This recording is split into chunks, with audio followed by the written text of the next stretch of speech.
বিদেশে দেশীয় খাবারের স্বাদ নিয়ে মালয়েশিয়ায় যাত্রা শুরু করলো কারিশা রেস্টুরেন্ট অ্যান্ড ক্যাফে।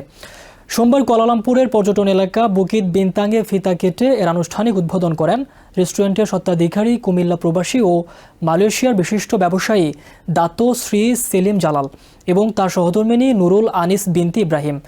এ সময় প্রধান অতিথি ছিলেন মালয়েশিয়ার পার্লিওসের রাজ পরিবারের সদস্য ইয়াং আমাত মুলিয়া তেঙ্কু শরীফ তেমেঙ্গং পার্লিস।